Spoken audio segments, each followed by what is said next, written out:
Welcome back to FVTV. I'm Darren Murphy. I'm here with Derek Collin, and we have Stuart Ashton on Zoom room tonight. Stu, how are you? Hi Darren, how's things? How are you keeping? Not too bad, no, not too bad. Good. Good to see you, Stu. Hi Derek, how's things with you? All good, boy, all good. Good. Good to see you. You too. How have you been keeping in this lockdown situation, especially from football? Yeah, obviously, the main one obviously is with everyone. The situation it is, it's weird for everyone, and obviously for sports people alone, it's mad times. As we all know, as footballers, we just want to get out there and do the stuff, training, playing games, and you know, it's just being told you can't do that is the frustrating part at the minute. But again, obviously, we have to look at the bigger picture and the seriousness of it. That's the one. You know, we have to be sensible in all this as well. Each and every one of us, for yourselves and families, etc. So that's the bigger picture. And from a selfish point of view, yes, we're missing it, and the sooner it comes back, the better. And I think a lot of people will view that just to get back to some kind of normality is the main thing. And the one is for everyone to come out safe at the other end of all this. And you know, we just stick to the guidelines, and hopefully what they're doing will see everyone through it, and we can, as I said already, get back to doing what we love the best, playing soccer. And we make it back. Just Stu, yourself, take us back. I suppose your earliest memories of football, or how did you get into it, or what were your inspirations? And yeah, for me, it's obviously it was with my dad and my granddad. My first memories of soccer would be at Burnley, which I'm still a fan of, as you know. So my dad and my granddad, obviously coming from Rochdale, the northwest, was hotbed of soccer, and they went to actually Blackburn Rovers and to Burnley each week. So if Burnley were away, they go to Blackburn and vice versa. And for whatever reason, when I came along and was old enough to go, we just went to Burnley. And from my early ages of early 70s, when I first started going with my dad and my granddad, we had season tickets for Burnley, and that's how I grew up with it. Obviously, then they were in the first division and second division at the time, and one of the so-called better teams. So I grew up with them, and those were my first, obviously, memories. Then obviously playing when you with your school teams, you know, playing obviously in the yard, as you call it, playing out in the school. And I always remember that with the junior school one, they had a competition for all the schools, which was like, I suppose then was like a World Cup. All the schools would come together on one day, one weekend, and you play at such a venue, and you'd have a knockout competition. And I remember being picked for that. Like that was one of the first ones at the time. I didn't have any boots, and obviously plaguing my mum and dad. So we went and bought the boots on the Friday, and to the like so, which don't recommend buy your boots and go and play the next day. Like so, but I just needed the boots. Like I wanted to be part of it. Like so that. And obviously then playing with. Can you remember what boots they were, Stu? Do you know what now? At the time now, it was one of those ones that my mum picked because it was the ones that were going to last. It wasn't the case of what I wanted. Or something, is it? You know what now? I'm not sure now. There was some weird name now, but they were proper leather because they would last. Like there was no the Adidas and the Puma. I was looking at the Puma at the time, like, and everything. No, they didn't look good enough. And in fairness to my mum, she bought the best, like, you know. So, but they weren't the trendiest. Let's put it like that. Like, so. And did they last? Do you still have them? I probably still have them somewhere there. So. Stu, like, were Rochdale a team back then? Like, were they way down the divisions? Is that how you ended up going to Burnley and Blackburn matches? Yeah, Rochdale would have been, at the time, the re-elections and all those, so they were always in the bottom of the 4th division, and always re-election kind of material. Luckily at the time then, the non-league, they didn't get relegated, they just had to reapply, and obviously most of the clubs then voted for them to stay in, and so it was a case of they just got re-elected. There was no kind of promotion or relegation in those days to the National League, as they call it now. Like, so, but for whatever reason, obviously United and City were on my doorstep as well. They're only 10 miles down the road from my mum and dad's house, like, but they never, as I said, for whatever reason, I must ask my dad that one, why they chose Burnley and Blackburn at the time, like, and he just chose that, and Burnley was the team that they grew up. My dad had obviously followed them for years before that as well. So that was how I got stuck with Burnley, so to speak. So, and still loyal to them, flying at the minute. Derek, did you watch a lot of live football as a kid? I suppose I would have kind of seen most of football on TV, and there was the odd Cobh Ramblers Cork City game that my dad took me to, or you might have got to an old Man United game or something in Tulka or something if they ever came over randomly. Like, but did you? I used to go to the odd City game, and I remember watching games on Cork multi-channel. I remember Trevor Welch. I remember those, like the Dave Barry era. Like, I remember seeing games on channel number 2, I think it was, on the old box. But yeah, I just got Gaelic was I suppose big in our house, so I used to be going to lots of Nemo and Cork matches. But I'd watch all the Ireland matches. I remember following Arsenal as a young kid. I remember when my only memory of watching really soccer, like say English soccer, was when Michael Thomas got that second goal. I remember I'd some old Arsenal yellow jersey and running out into the park, sliding along the ground when he got that second goal. So I don't have huge memories of watching English football, but I have a few, Yeah, it must have been brilliant to have so many games on your doorstep, Stewie, as a kid. Like, especially if as you said, your dad and granddad are taking you there. It's almost like a kind of tradition in the family, a huge bonding session, like. Yeah, and as well, obviously, as I said, when I came along then, when I was old enough to go, if Burnley, as I say, in the Northwest, if they were away, we go to away games, as I said, United, the cities. But then if Burnley were away down south side, London or whatever, we'd look at then the fixtures around. Occasionally we go to Leeds. But my dad and my granddad weren't too keen because the Leeds fans were nutters, like, and renowned for it, like, so he didn't want to kind of bring me to that atmosphere, like, you know what I mean? Yeah. So there was Bolton as well, who were doing well at the time. We went to a few of those. So again, as I say, Burnley were away, we'd look at who was local and who was around, and we could head off. As I say, at that time, the Northwest was a hotbed of and teams in what was then the first division. So, as I say, it was brilliant that you could go and you'd have so much soccer on your doorstep, like, And then playing, Stewie. So you got your boots in the school game, and then I'm sure you got spotted somewhere coming next anyway. Billy's boots. That's right, Billy's boots.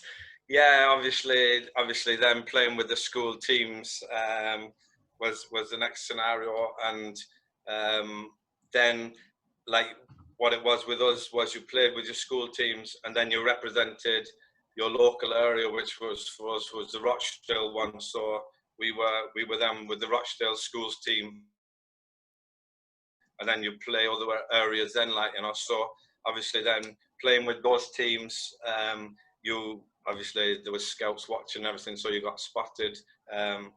Obviously then I got the opportunities there for Burnley, which was a dream come true, obviously then, like, So that was my next step along the way then, so to speak. I What age were you then at Burnley, Stu? That was at 14, Derek. You'd be there, and then they would have the schoolboys system. So they'd come in and they'd look at you, and they could only sign you then as a schoolboy when they were 14. So obviously, there was other teams looking around and everything. But obviously, when I knew that Burnley came in, I think it was just after my 14th birthday. Then I signed for them, like so. And then the one with them was before I signed, they'd invite you, the clubs, what they did to the schoolboys, they'd invite you in on your school holidays. So, like when the school holidays was coming up, you get a letter from this club or that club, can you come in? Obviously it was to your mum and dad, like, because they'd have to give the permission at that age and everything. Obviously from the kids, they were all saying yes. They'd be delighted to go, like, every player wanted to go and get the experience of all that, like. So I remember then the holidays, you'd go off and train. Then you'd stay in the digs for the week with all the other lads that had come from all over the world, so to speak. But obviously it was from most at that time would have been from England and different areas. So obviously you met up with all kids of your own age vying to be footballers, as we know. And thousands and at that millions age, Stu, how many times a week did they want you training, say, like outside of school holidays and stuff? Like when you were there? At the time, they didn't really for that at the schoolboys at that age, the 14th or whatever. They didn't have the like now where they have the academies. They kind of, obviously they knew you were with a local team and you're playing with your school teams. So that was basically it. They just kept an eye on what you were doing, so to speak, there. But there was no, you've got to come in training here, there, which all these academies are doing now, where these kids from 8, 10, whatever now are in 3-4 times a week. There was none of that. And in those days, it was just in your holidays, obviously, unknowns to yourself, they're probably watching you at games when you didn't know they were there. They sent someone to watch you, etc., etc.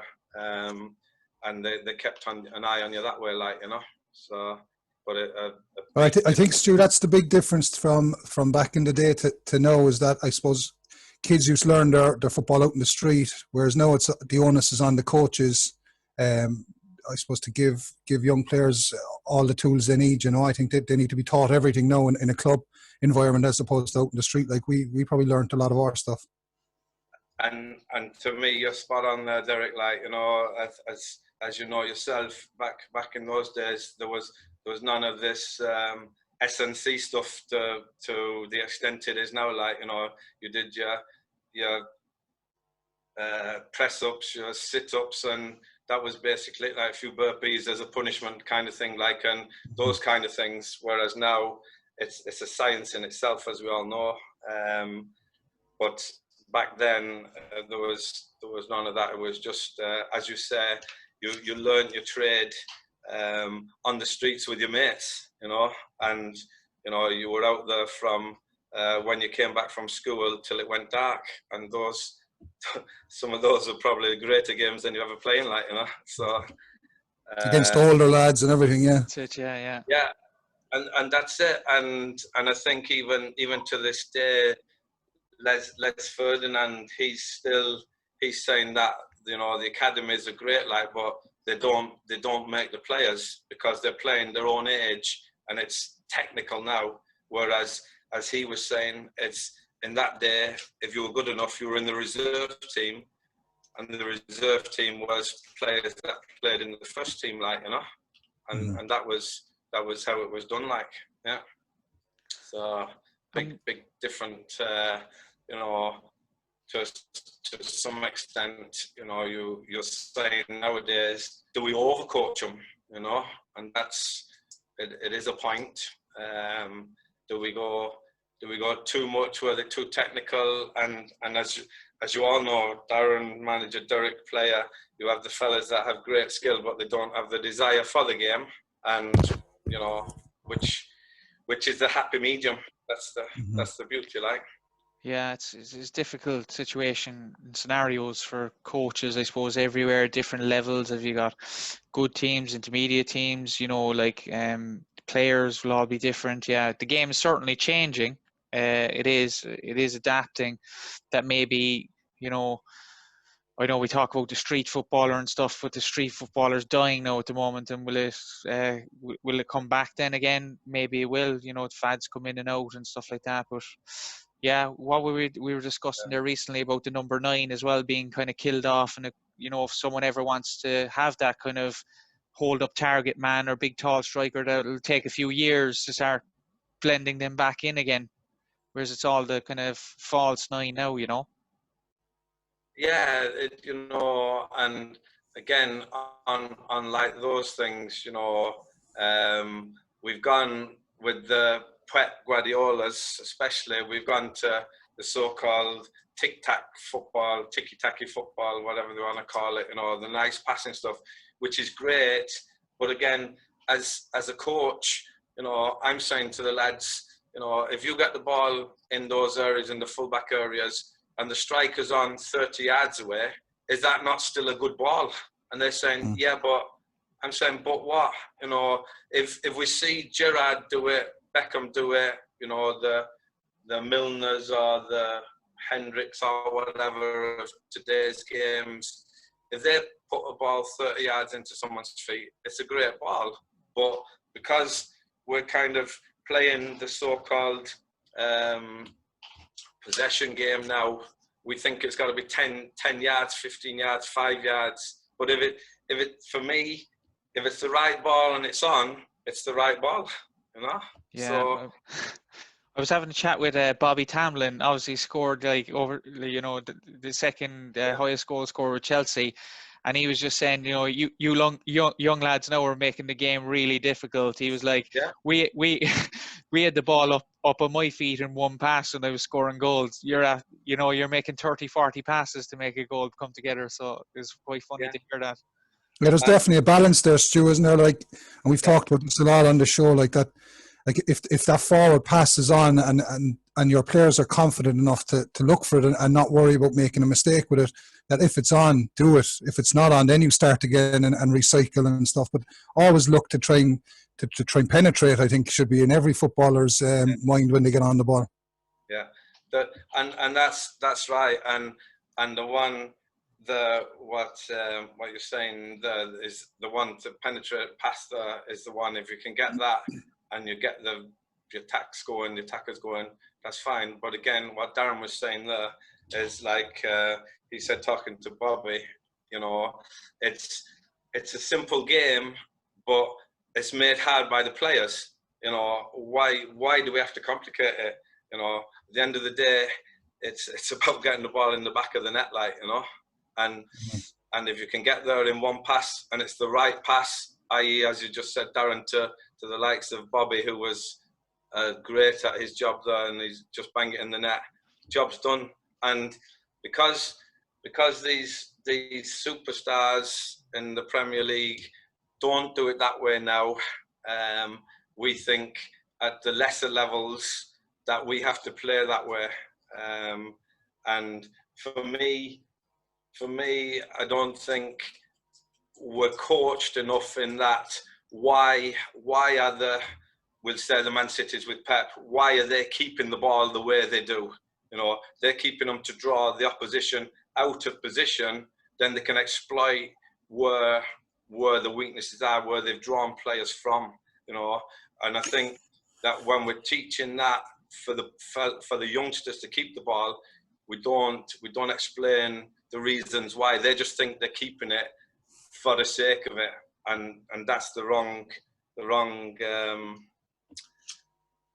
attitude and wrong method of teaching it. They've got to know why they're keeping the ball and what purpose are they keeping it for, I just, on that point, I think, Stu, when you're mentioning Man City and stuff, like, we have to realise too that these guys, the amount of talent they have in a squad, like they're scouring the globe. They've got centres all around the world to pick up the perfect talent to fit that style of football, and they just they fly him from every corner of the globe and bring him into the Man City setup, and that's another huge reason why it works so well. You know, those players are designed for that system. 100%, and I'm smiling here now because we went on one of these coaching courses, and we were lucky enough. It was Paul Clement, and he was at Real Madrid, and as you know, when you go on these courses, you're looking to, oh, brilliant, like he was at Real Madrid, he was at Chelsea, and you know, oh, what do they do that's different now, and all this, like, you know. And he came in, and I'm laughing, he came in, he sat there, and he put his laptop up, and he put on behind him was a screen, and he said, I'll just show you what we do, lads. And he did a little 4v4 session, and we're all saying, yeah, nothing different with that, like. And then he transferred it onto the pitch, what they'd done, a little bit of a 4v4. He said, one difference, lads, is from me training and you training, is I got Ramos, Higuera, Alonso, and as you said, Derek, that's the difference. That's the one, the quality of it. And you know, with it, when we're teaching these to the youngsters, we've got to know the limits, and you know, we've got to make it. Whereas, and as you know, Darren, as well, when you're a manager and a coach, you've got to know the strengths of your players. There's no point playing a tiki-taki football, playing out from the back, if you're, first of all, if your players aren't comfortable to do that, and then not able to do that. You know, you pick your teams around what you have, you know, and yes, in the ideal world, you can get your players and buy them, which obviously all the top teams can do.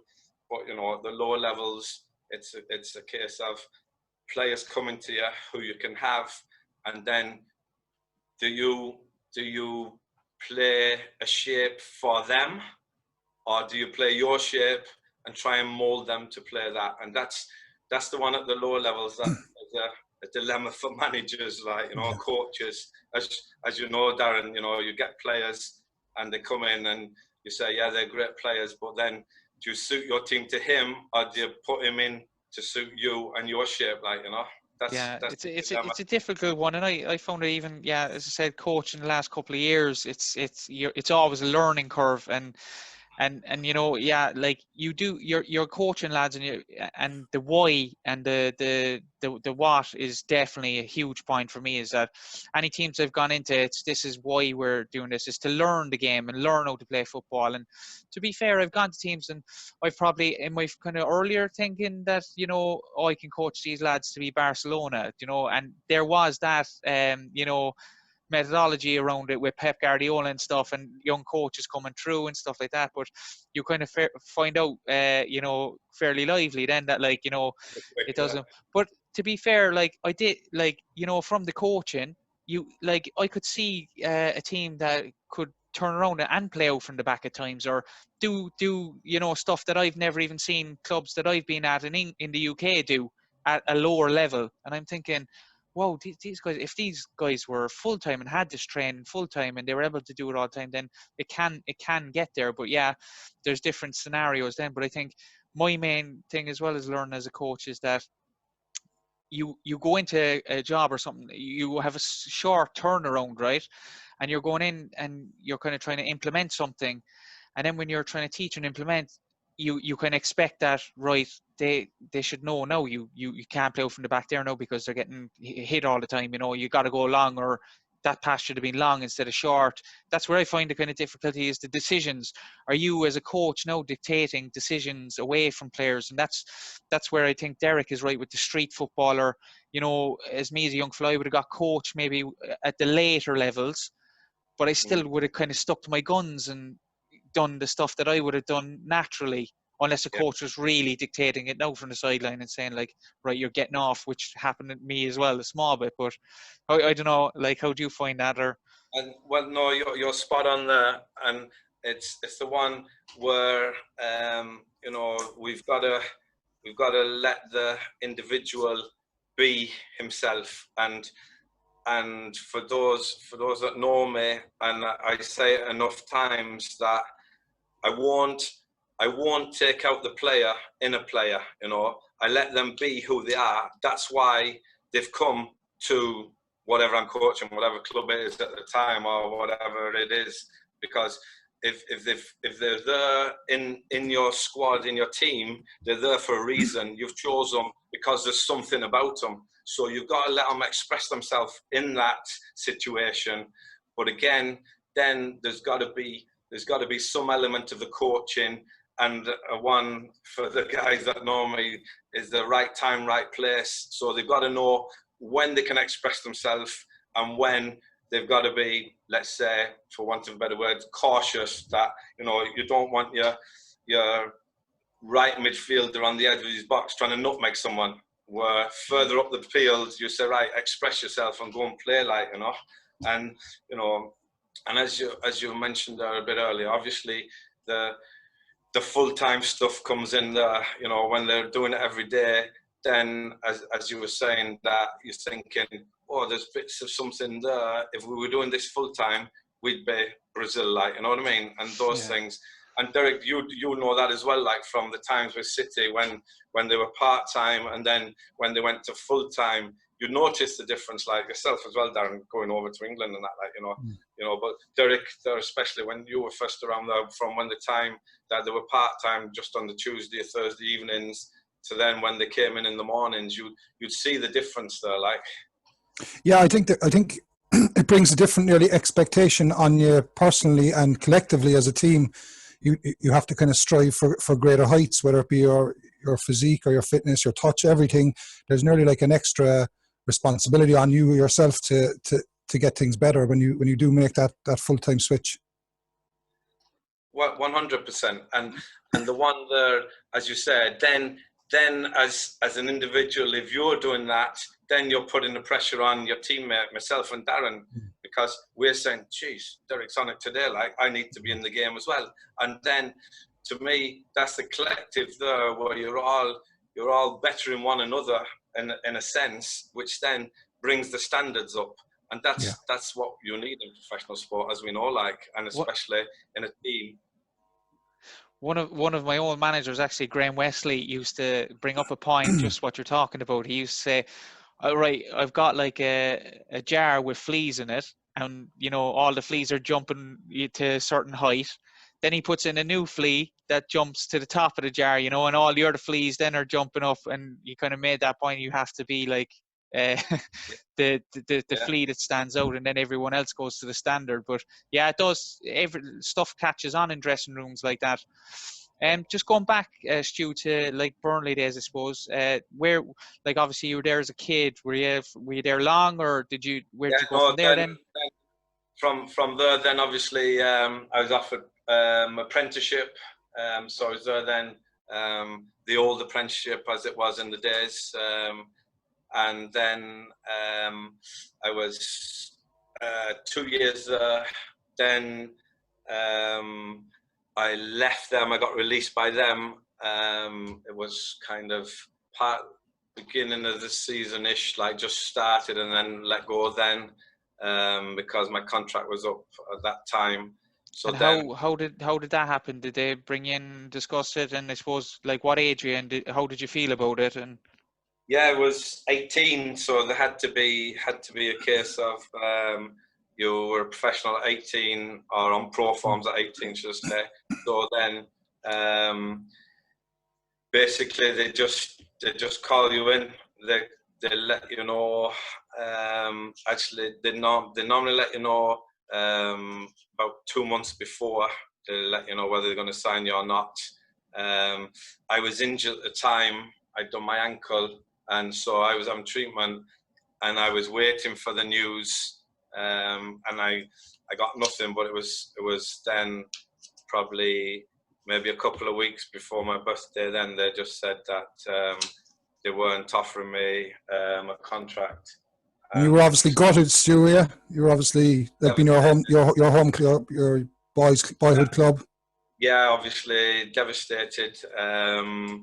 you know, obviously, one, because it was my club, but two, the football as well, like, you know. Mm-hmm.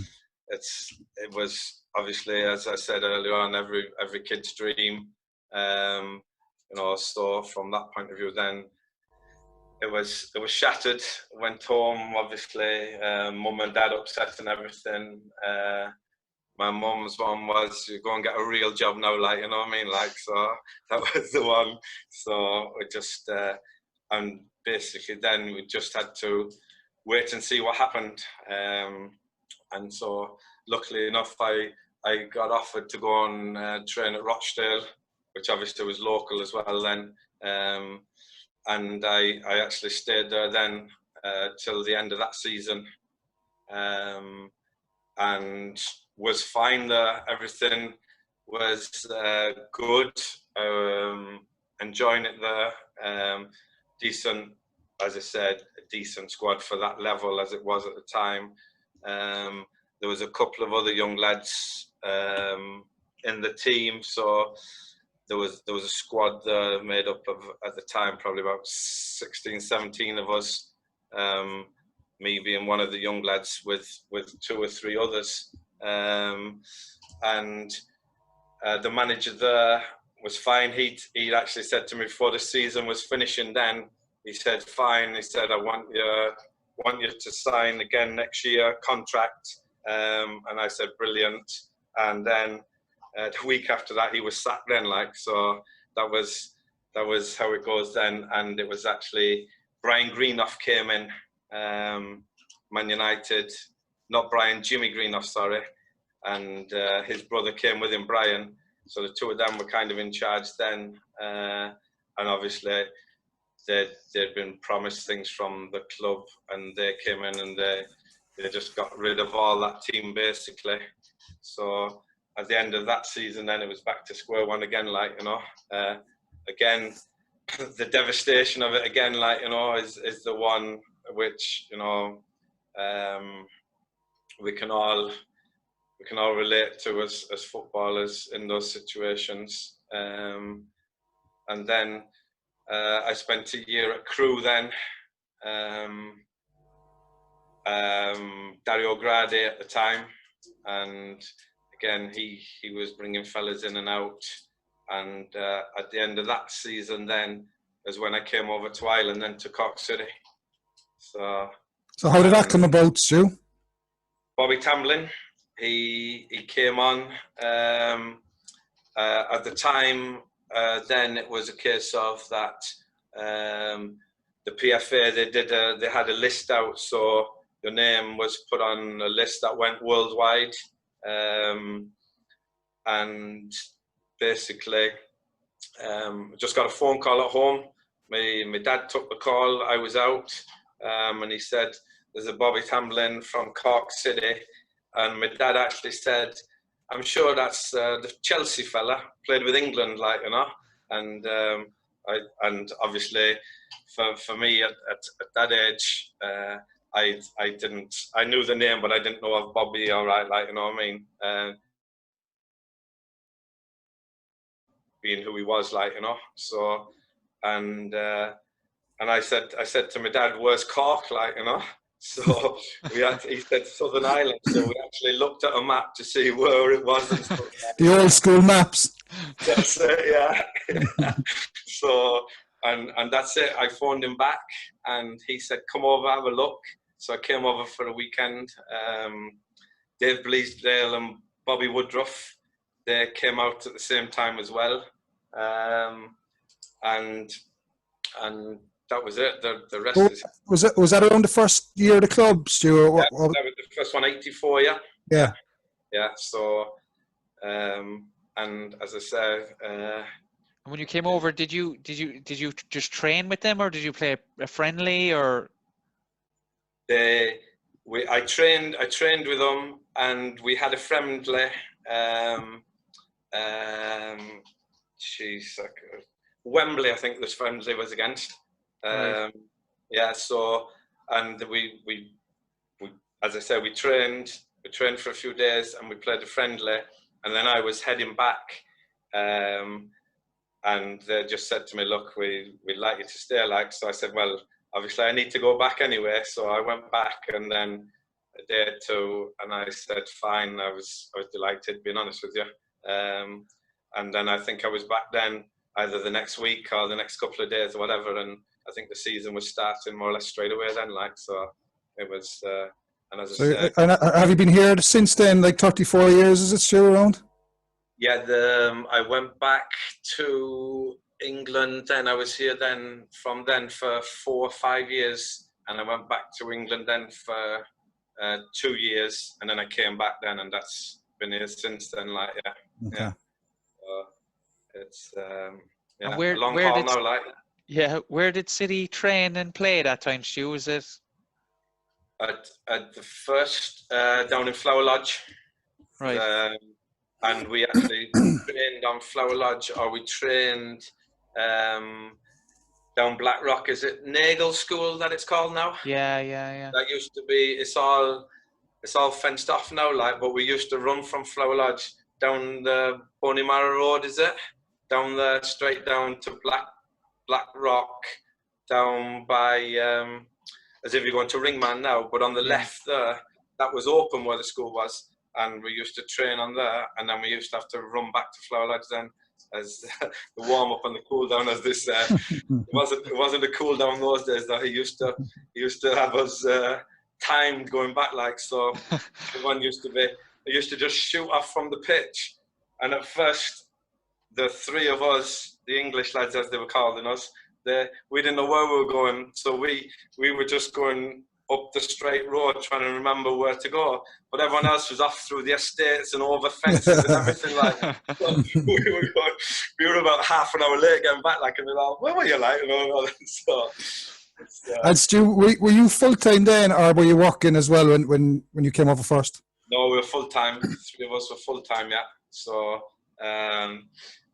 unfortunately, not like the facilities they have today. We just had to we did stuff on our own in the mornings, and then went and trained with the lads in the evenings, whatever the schedule was, like, you know. Okay. But it wasn't into a gym or something like that. Like, we just had to do our own stuff, like. So we just kept ourselves with the manager. He'd come in sometimes and sometimes not, like, yeah. So and then 1 or 2 of the players that would get the bits of time off work, they'd come in as well, like. So we were delighted when the keepers came in. Jim Mull at the time, he used to come in when he could get off, so we could do a bit of shooting or pretend we were good with the keepers then, like, you know. How did you find the difference back then between the Irish game and the English game? Yeah, obviously, you know, obviously at that age, you know, you're still a kid as such in the game, so it was still wanting to be part of it, and that obviously there was a big difference in the setups. As I said, you know, it was the evenings training, the night times over here in Cork, so that was a major one, and the facilities obviously as well, you know, that was a big difference. Again, you know, player-wise, you know, there was, when you played, there was players of the ability there, and again, as we said earlier tonight, like, you know, that if they had the full-time training, would they have gone on and been someone in the game, you know, even, you know, in the likes of England, etc., you know. And I think through the years, we've seen that, as, you know, like the Cork cities at the time, the number of lads, when we trained full-time with Cork City at that time, you know, the number of lads that had the opportunities, like yourself, Darren, to go over there, you know, yourself, Derek, you know, you had a few chances to go over there, you know, things, you know, that's the difference when the whole League of Ireland stepped up, you know. It made the opportunities for me better, like, for the players, you know. Yeah, no, definitely, and it's a bit. Yeah, look, again, you kind of look at some players and you'd be thinking, yeah, geez, could that have, like, if we didn't, maybe if we had full-time structures and big stadiums and unbelievable facilities, would we have had like a Maradona or a Pele or something like that, or Beckenbauer? He's kind of go, like, we had Roy Keane, obviously, but um, like, he And was probably one of a million, like, or one in a million. again, though, and he's the prime example for me. The Roy Keane, he went on to be what he was because he wanted it and his attitude towards it. And you know as well as I that you watch football yourself, Derek. We watch football and you say this fella's great here and there, and there's always someone when we watch football and we say, how's he a professional footballer? You know what I mean? And you've played over, Darren. You've come across fellas and you're saying, geez, what's he doing here? Like, you know what I mean? But they have something about them. But the main thing for those guys, and I say it to the lads now, whatever level I coach, it's about the attitude and your drive and your desire to where you want to be. You know, the game now is about being an athlete. Whether we like it or not, you have to be an athlete nowadays. And to be an athlete, you have to make your sacrifices. You know, and again, I tell the boys as well from the younger age, you make your sacrifices now to get where you want to be, and then you can do what you want when you've got where you want to be. You know, the Ronaldo's, like, he's still playing now. He's made the sacrifices. Look what he's had. Look what he's got. Look what he has. Like, you know, he came to United as a little skinny wimp. You know, throwing his legs over the ball every 2 minutes. You know, Fergie got hold of him, told him, yes, do it. You know, get your ball in the box. You need an end product. And as soon as he started doing that, then he shot to fame. And you know, to me, look where he is now. He's earned the right to do his 3-4 step ups now and run at people. You know what I mean? And that's what the young lads have to learn. For me, get your basics right, have the right attitude, and earn the right to go and play on the big stages.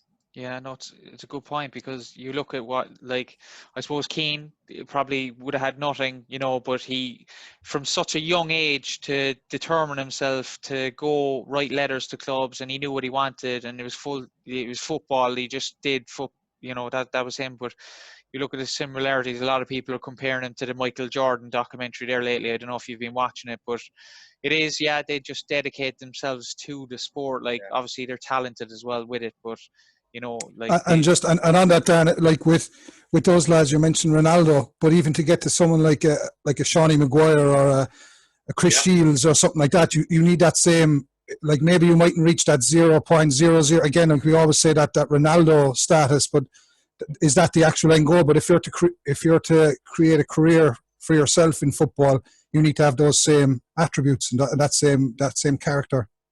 Yeah, and 100% spot on, Derek. And the one today with this, and the Ronaldos and the Messis are to an extent a downfall for the young kids as well, because again, what we're saying when you're coaching, for me as well, I'm saying to Darren, do what you're good at. You're here because you're good at whatever it is. If you're a defender, you're good at making your tackles. If you're an attacker, you're good at beating someone. So I don't want to see you do 27 step overs and then fall over it, because you're not good at that. You're good at getting at someone, beating him. Derek, you're good at winning that ball in the air. Go and do that. Don't be trying to bring it down on your chest and play. I want you to win that ball, boom. When you've got the time and space, then you play. But today, fellas think that they can do things that they can't do. And I'm saying, I don't know how many times in training, I'm saying, do what you're good at. You're here because you're good at X, Y, Z. Do that. The rest then will come naturally to you. And I think that's a big fault. And it's probably because we see so much of the telly and we see so much of these YouTube things now where fellas are ball on the shoulder, ball on the head, and back flick and step overs, which is brilliant. But you know, you've got to know when, Yeah. as I said before, right time, right place. And Actually, just speaking about that, Stu, I know what you're on about. Like, it's you know, all the clips are short clips now, so it's someone getting nutmegged or, you know, someone doing something spectacular. But actually, I was just thinking in my own head there. I was out the back there the last 2 or 3 days or whatever, just doing like solo keep ups, right? So I was just doing them, and I was thinking in my head, like, I'm doing these now, but what I do is I say 50, I get to 50 first, and then I'll have a target of 100 to go. So I go always by 50. So I get to 50, I'll go to 100, or then he's I go to. booming there, Derek, isn't he? That's it. Yeah. So I go Is to that all he's 100. doing? I go to the next day, then I go to 100, and then 150, and then so on, whatever. But I'm thinking in my head when I'm doing it and I'm keeping up, I'm thinking that there's a purpose to it. That one, I have to concentrate, because sometimes you get to like 79, and I punish myself. Then if I drop it, I'll do like you know, some press ups or something, or, you know, if I drop the ball, I'll try run after it and keep it, or pretend that I'm holding it. And I think there's a lot of clips gone out lately, you know, how to improve sport, you know, do these keep you ups. And I look towards the kind of coaching drills then in books as well, and I'm thinking, none of the coach, like, they don't have the purpose behind it, or what's the method behind it. Like, like keeping up the ball is simple, you can do it all, like do it all day long, but then have the thing right, why am I doing it? Because concentration is huge in football, and it builds a bit of mentality then as well. You're talking about mentality, about, you know, disappointment, as you were speaking about, and then listening to team structures, and then understanding the game. But then there's consequences as well of you losing the ball, or if you drop the ball, or, you know. And I just think the kind of, as you were speaking at the start of this, the why behind it, start, you know, blurting that out, because it's not as if Pep Guardiola does, you know, a YouTube clip in the morning, and then people are saying, this is why he's doing it, this is why he's got these players in a phase of play, or, you know, it's just put out there, and then people take their own kind of thing off it. They draw circles around all the players then on their movements. Well, and that's it. Like, you know, it's the part of the game that we love, where the excitement of, you know, the attacking play, so to speak. You know, we don't see on YouTube the Derricks doing the tackles and winning the headers, and, you know what I mean. It's the glory side of the game that we see, and as a kid, we all wanna be able to do that, because, as you say, it's you know, nutmeg a fella, step over, and you get a shot off, and you get a goal, etc. And, you know, seeing them again, for me, you know, and let's not forget that it is a skill and it's a technique doing these things. Let's not miss that in this point. Like, you know, we're not knocking it. It is a great skill and a technique. But again, as you say, you just see it's one of many. It's one of many. Like, it's one skill of many. And I actually see, like, sometimes I watch game, and you're probably the same, and you see something happening on the pitch, and when they go for a chance, like, and something else happens after it, but it's that initial thing that you saw. You're going, oh my God, look what he just did! Look at that tackle he made, or look at that move he dropped into a space that started the whole sequence afterwards. And then the cameraman doing the replay doesn't go back far enough, and I'm like, I can't believe you didn't go back an extra 2 seconds to show that initial instance. Yeah. And that is it. As you say, we can't forget those parts of the game, and they are skills, and you know, and what we're getting at with Darren there, like, you know, we need those parts. And when we see the little clips, you know, they go off and they do them, but again, they need to be told how to do those properly and why they're doing them. You know what I mean? You see, I think they call it the flip flap now, where the boot goes right and then left, or left and right, or whatever. You know what I mean? I can't even say mind your knee. Hey? Mind your knee when you do that. Yeah, I was just going to say, I can't even say it, and never mind do it, like, you know. So again, it's a skill in itself, you know, and a technique that has to be done. And again, you know, those things for me, do you teach those? I don't think you can. I think those are the ones that come out naturally. And again, and what I said earlier is that's why you pick your teams. You have these fellas in it, and they're there for a reason. And I said to them, look, do what you're good at. That's why you're in this team. That's why you're with this squad. You know, don't do things that you're not good at. You know, if you can't do a step over and get past someone. I think the boys, I remember one of them, I think the boys, one of the, either the class of 92 or whatever it was, and Phil Neville said he did a step over and he went past someone and he put the ball in, and as he was running back, Roy Keane said to him, "You ever fucking do that again?" He said, "Sorry, I'm not sorry, lads, about that." Congrats. Yeah, he says, "If you ever do that again," he says, "I'll give you what for, like," you know what I mean? Neville was running back and he's saying, "I felt brilliant," and I came up against Roy Keane and he slaughtered me, like, you know.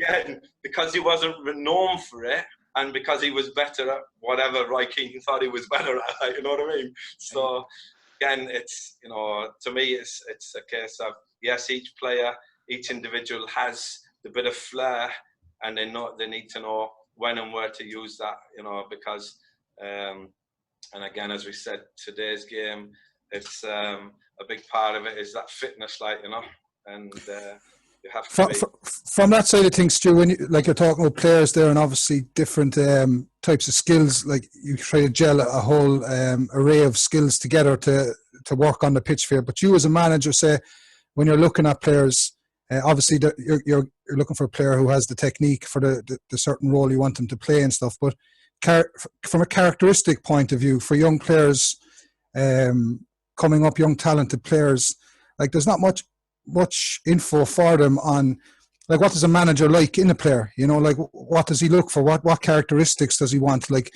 does he want him to be a good listener? Like, body language around the dressing, is he a positive influence? Do all these things come into your thinking when you're putting together a team, when you have the opportunity? Well, yeah, obviously, again, Derek, as we said, you know, it goes back to the, you know, the finances and the level of football you're playing at. You know, if you're the Peps and the Joses and you know, these managers, you have the finances to go and get what you want. You know, obviously, the lower down the leagues you go, it's a case of, you know, and I think from the lower ages, from the kids' football, you've got to look at the potential, and, you know, it's a case of, you know, is his attitude good towards the game? Does he want to do the dirty side of the game? Does he want to work? Has he got the techniques and the skills? And, you know, we go to the games and we see the kids, and you'll always see someone stand out and say, "Whoa, geez, he's a good one," like. And those are the guys that you take the chance on. You know, you've got the guy then that has the ability. He doesn't look fit.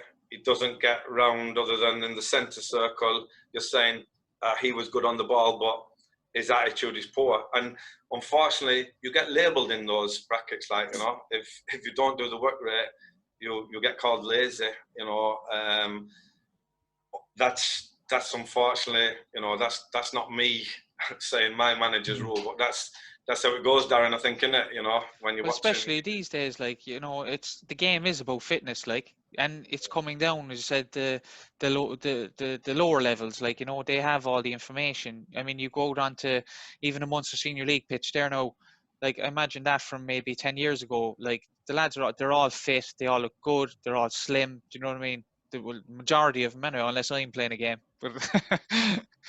but yeah, like, it has to be there, like, and especially, yeah, like, you're looking on the sideline, especially, you know, yourself as a coach, like, you know, guys with good attitudes is what it's about. Yes, you know, if you have someone who's talented and, you know, there's a bit of a bad attitude, as a coach, it's your job as well to try and mentor that person and try and change them and make them better, because, you know, I suppose I would have been a troublesome kid, definitely, as at underage, and so, you know, managers work with me and change my attitude, you know. So yeah, I think that's important as well, like, that if you do see that guy in the middle of the pitch who has the talent and not running around, that maybe you can, you know, reach out to him and say, you know what, like, you've got talent, like, you've got a chance. Like, would you be interested? And then put it out to them. And then if it's not working and they don't grab it with both hands, then you've done your piece. Like, but yeah.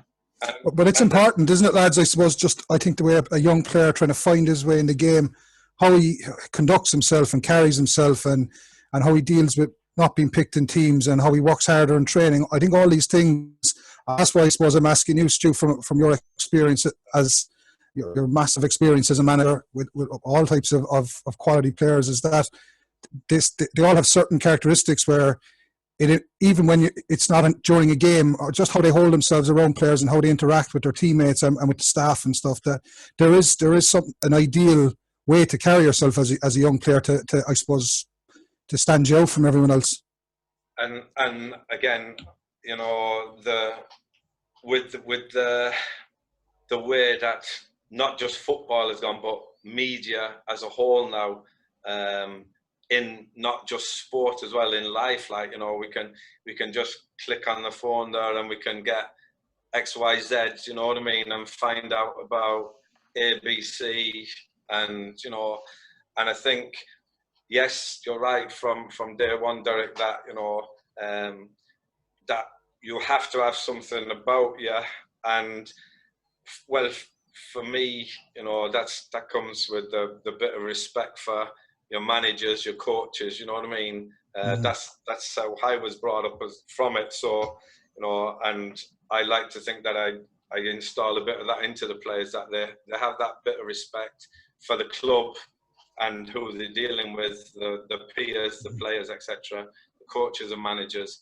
And but like today, they're in the spotlight full stop. You know, you see all these off-pitch antics now of players, you know, which, you know, we can go back to years and years. You know, the Georgie Best was out in the boozer and it was the norm, whereas now Jack Grealish goes out and, you know, he's slaughtered, you know, for whatever.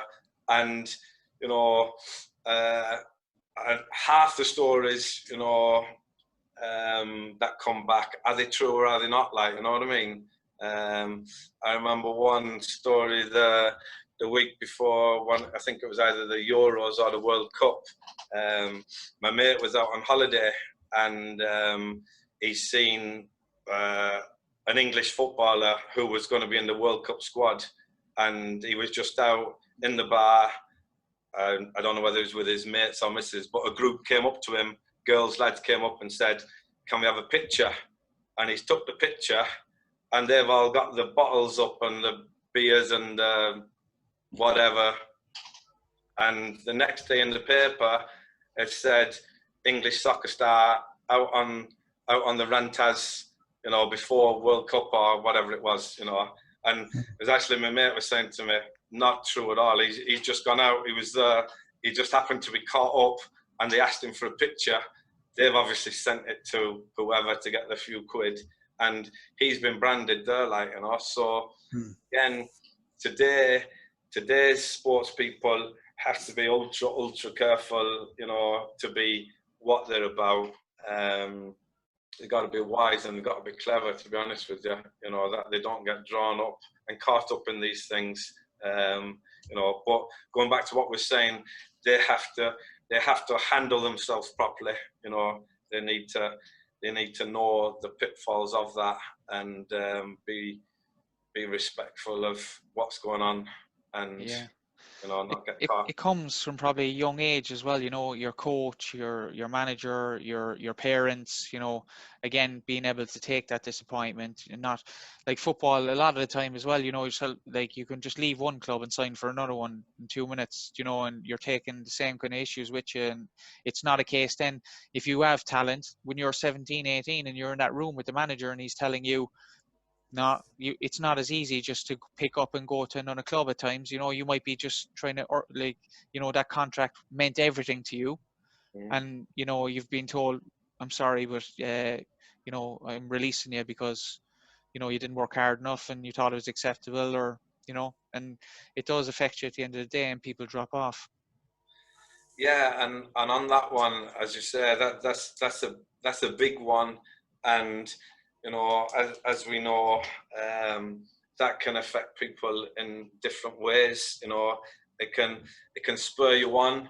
I'll show that so and so, you know, he was wrong, and you know, I'm going to show him I'm one of the better ones, etc., etc. But again, it can lead to all of the problems, whereas you feel rejected, etc. You know, so you know, that's where as a professional athlete, especially soccer player, because in soccer, as we all know, you'll get more knocks than the glory days. You know, with your injuries, being told you're X, Y, Z, being dropped. You know, all those things for once in a year lifting a cup, like, you know what I mean? Like, so those glory days are few and far between when you look at it, if you look at it rationally, like, you know, which we don't do as footballers. We're all chasing those things. You know, now don't get me wrong, we're all in it because we love it, and we go out there every day, and we're privileged in that sense, you know. And I always say that, like, you know, as I said back earlier on, you know, my mum said, go and get a real job, you know, as to be a footballer. You know, you're privileged, and to get paid for it, you know, it's not a real job as such. Like, I don't, you know. So, but again, as I said, the other side of the coin is those rejections. You've got to have a belief about you, you know, and especially these days with where we're all talking about the mental health and things, as you know, being part of it, which is a big part of it. You know, you need to be strong there, and if those things happen, it's, you know, you've got to open up to people and tell them how you're feeling, and, you know, believe in yourself to get yourself, you know, to where you want to be. And that's a big one. You've got to believe in yourself, you know, and push yourself to where you want to be. As we said, in your fitness, yes, you learn your skills and your techniques, you know. I think I heard one Premier League manager, and he said when they go out training every day, you're only topping up your techniques. You have that in you from a younger age, you know. So then you're saying, well, can you improve yourself? You know, to me, yes, you can. But what he said is right, because, you know, if that ball's coming at you from 30 yards, you know that your touch is good enough. You know that that's going to be, yes, I'm a good ball control. It's going to be within a yard of me. I know my ability is going to take it 3-4 yards away from me. You know what I mean? So, you know, those.